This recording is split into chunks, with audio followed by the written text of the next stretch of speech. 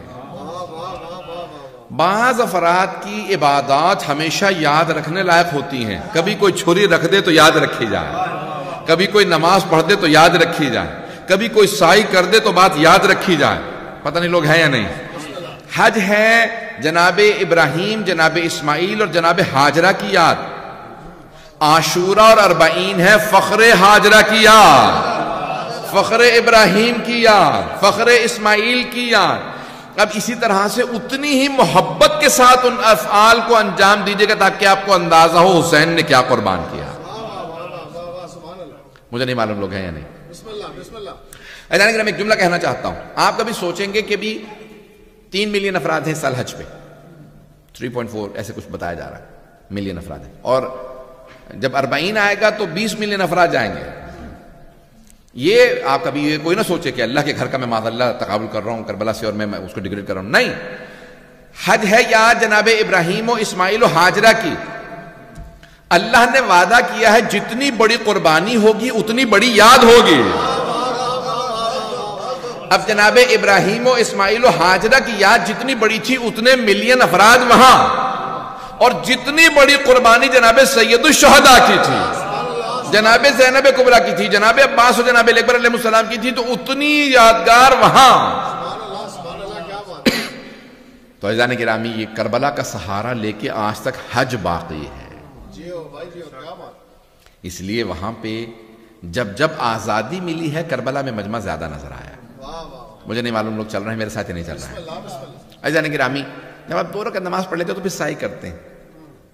سعی کا بھی فاصلہ کافی زیادہ ہے، صفا سے مروہ، صفا سے آتے ہیں مروہ، مروہ پھر صفا، اور پھر آخر میں شروع صفا پہ کرتے ہیں، مروہ پہ اینڈ. 2 چکر لگائیں تو ایک نہیں، وہ یعنی ایک دفعہ جب آپ واک کریں گے تو وہ 1 چکر ہوگا. عزیزان گرامی 7 چکر مکمل کیے، اس کے بعد پھر آپ حل کر لیتے ہیں، تقصیر کر لیتے ہیں. سن لیے گا ذرا غور سے.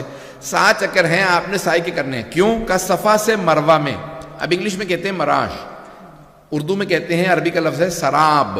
جب دور سے صحرا میں دیکھتے ہیں نا تو ہیٹ اور جو آپ کو اٹھ رہی ہوتی ہے وہ تپش، تو وہ لگتا ہے یہ پانی ہے. تو جناب ہاجرہ دور سے جب دیکھتی تھی تو پانی نظر آتا تھا تو دوڑ کے اس طرف جاتی، پھر اس طرف آتی. توجہ ہو، وہ سراب تھا، مراش تھا، انگلش میں کہتے ہیں مراش. اب وہ عزیزان گرامی جناب ہاجرہ پانی نہیں تھا، صرف پانی لگ رہا تھا. لیکن جناب ہاجرہ ایک نبی زادے کی محبت میں، جناب اسماعیل کی محبت میں صفا سے مروہ کے درمیان چلتی رہیں، اور پتہ تھا پانی نہیں ہے، دھوکہ ہے، لیکن پھر بھی جا رہی ہیں. اللہ نے کہا ہاجرہ آپ کا یہ چلنا مجھے اتنا پسند آیا، میں اپنے حج میں اسے واجب قرار دوں گا. عزیزان گرامی اب سمجھ میں آیا یہ 40 کے اتنی بڑی مارچ کیوں ہے؟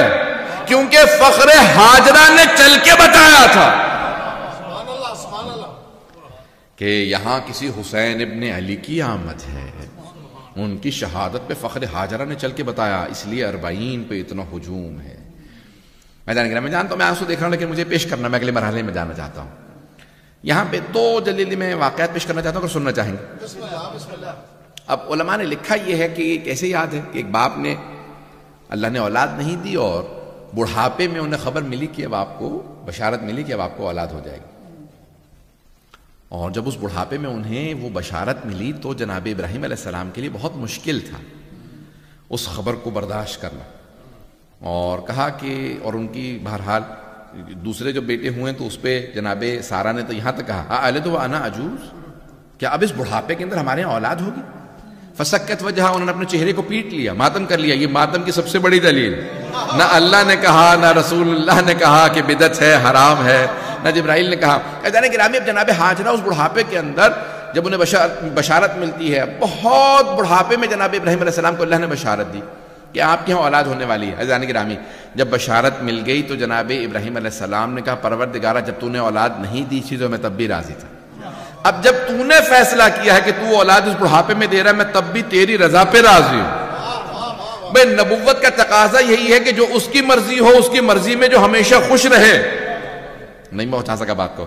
جانے گرامی، عام افراد ہمیشہ کوشش کرتے ہیں رضی اللہ عنہ بن جائیں.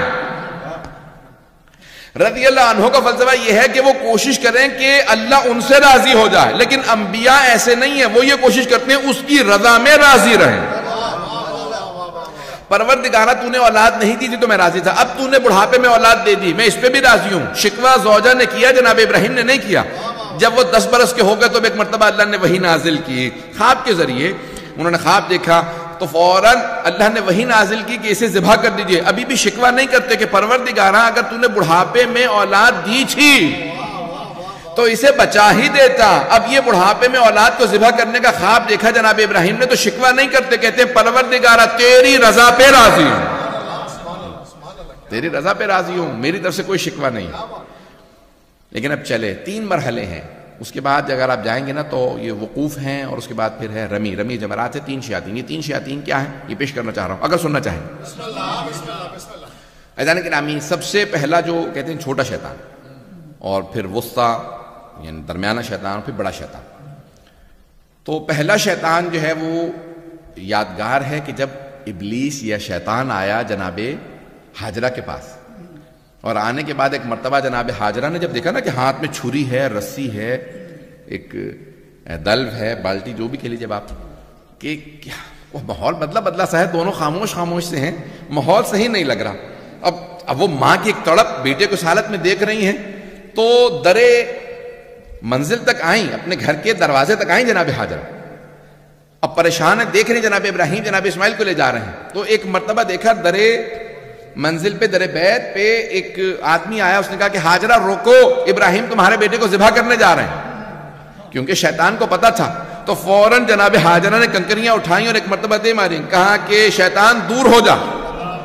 اب وہ جب کنکریاں ماری تو ساتھ ہی توجہ ہو. ایک مرتبہ شیطان نے سوال کیا کیسے پتا چلا کہ میں شیطان ہوں؟ کہا جو کسی نبی کی زوجہ کو گھر سے نکلنے پہ اگسائے وہ شیطان ہی ہو سکتا اگر بات پہنچ گئی ہو. تو کہا کہ نبی کی زوجہ کو جو گھر سے نکلنے پہ مجبور کرے وہ شیطان ہی ہو سکتا ہے. جانے کی رامی جناب حاجرہ پھر بھی گھر سے نہیں نکلی. اب شیطان جو ہے فوراً جناب اسماعیل کے پیچھے گیا کہ انہیں کسی طرح سے میں اکسا لوں اور وہ قربانی سے باز آ جائیں، کیونکہ امتحان صرف جناب ابراہیم کا نہیں تھا، جناب اسماعیل کا بھی تھا. کیونکہ جناب ابراہیم علیہ السلام نے خواب دیکھنے کے بعد کہا تھا انی ارا فی المنام انی اذبحک فانظر ماذا ترى، اے میرے لختے جگر میں نے خواب میں دیکھا میں آپ کو ذبح کر رہا ہوں، آپ کی نظر کیا؟ اگر نبی جناب ابراہیم علیہ السلام خواب دیکھ رہے ہیں تو جناب اسماعیل بھی جانتے ہیں یہ عام آدمی نہیں ہے. تو کہا افعل ما تؤمر ستجدنی انشاءاللہ من الصابرین، بابا جان جو آپ کو حکم ملے اسے کر گزریے، آپ مجھے صبر کرنے والوں میں پائیں گے. اب ایک مرتبہ فوراً شیطان آیا اور آنے کے بعد جناب اسماعیل علیہ السلام سے کہا اے اسماعیل، ارے باپ کے خواب کے اوپر اپنے آپ کو ذبح کروا دو گے؟ باپ کے بڑھاپے کا سہارا ہو. توجہ، باپ کے خواب پہ کوئی توجہ نہ دو اور فوراً اپنے بابا سے کہہ دو کہ بھئی مجھے آپ کے ہاتھوں ذبح نہیں ہونا. جناب اسماعیل نے فوراً کنکریاں اٹھائیں، شیطان کو دے ماری او شیطان مردود دور ہو جا. شیطان نے کیسے پہچانا؟ میں تو بھیس بدل کے آیا تھا. کہا جو اب نبیوں کی عقلوں پہ شک کرے، جو انبیاء کی عقل پہ شک کرے، وہ سوائے شیطان کے اور کون ہو سکتا؟ انبیاء کی عقل پہ شک کرنا کہ بھئی یہ شاید ہذیان ہو معاذ اللہ یا کیا ہو، بس شک کرنا تھا کہ جناب اسماعیل سمجھ گئے. پتہ نہیں بات پہنچ رہی کہ بھئی جو بھی انبیاء کی عقل پہ ان کی وحی الہی. اب ایک مرتبہ کہا کہ بھئی ٹھیک ہے تم، شیطان چلا گیا. اب پھر دوبارہ بھیس بدل کے سامنے سے آنے لگا جناب ابراہیم. وہ ہے جہاں پہ بڑا شیطان رکھا جاتا ہے، مینا کے میدان کے اندر. ایک مرتبہ آیا اور آنے کے بعد جناب ابراہیم سے کہا اے ابراہیم خواب پہ بیٹے کو ذبح کر دو گے؟ تو فوراً جناب ابراہیم نے دوسری بات ہی نہیں سنی، کنکریاں اٹھائیں اور اسے دے ماری. کہا کہ شیطان مردود دور ہو جا. کبھی کیسے پہچانا؟ کہا جو اللہ کی وحی پہ شک کرے، وحی الہی پہ شک کرے، وہ شیطان کے علاوہ اور کون ہو سکتا؟ اللہ نے وحی نازل کی ہے بیٹے کو ذبح کر دو. عزیزان گرامی اب سمجھ میں آ رہا؟ جب انسان اپنے تینوں شیاطین کو شکست دے دے اب طواف لائق ہو جاتا. پتہ نہیں لوگ ہیں یا نہیں. اب انسان وہ پہلا جو طواف کر رہا تھا وہ عمرہ تمتع کا تھا، اب واپس جائے گا یہاں سے تو پھر جائے گا اور حج زیارت یعنی طواف زیارت بجا لائے گا. عزیزان گرامی یہ ساری محبت کی علامتیں ہیں کہ اس انداز سے جناب سید الشہداء بھی یہاں پہ آئے ہیں میدان عرفہ میں. اور عرفات میں آنے کے بعد کہتے ہیں کہ پروردگارہ تو جانتا ہے مجھے تیرے حج سے کتنی محبت ہے، مجھے تیرے حج سے کتنی محبت ہے، لیکن پروردگارہ اس وقت تیرے دین پہ حرف آ رہا ہے، میں یا اپنی عبادت کو دیکھ لوں یا تیرے دین کو دیکھ لوں.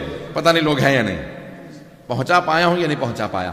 کئی مرتبہ ایسا ہوتا ہے کہ ہم اپنی عبادت دیکھ رہے ہیں، میں اپنی نماز صحیح طرح سے پڑھ لوں، میں اپنا روزہ رکھ لوں، میں اپنا حج کر لوں، میں اپنا خمس ادا کر دوں، میں اپنی زکوٰۃ دے دوں، میں اپنا جہاد کر لوں. عزیزان گرامی یہ میری نماز، میرا حج، یہ میری عبادت، یہ خود غرضی کی علامت ہے، یہ اپنے نفس پرستی کی علامت ہے. میں اپنے آپ کو سیٹسفائی کر رہا ہوں، اپنے آپ کو خوش کر رہا ہوں، بلکہ یہ عبادت اپنی سیٹسفیکشن کے لیے نہیں ہونی چاہیے، اللہ کی سیٹسفیکشن کے لیے ہونی چاہیے. عزیزان گرامی اب بہت سے ایسے آئے تھے کہ جو جناب سید الشہداء کے ساتھ حج کر رہے تھے، لیکن وہ اپنے آپ کو مطمئن کر رہے تھے میں حاجی ہوں. سید الشہداء دیکھ رہے تھے ارے یہاں حج سے زیادہ قربانی کی ضرورت ہے. پتہ نہیں بات پہنچی یا نہیں پہنچی. وہ قربانی کے لیے چلے گئے کیونکہ آج دین کو قربانی کی ضرورت ہے.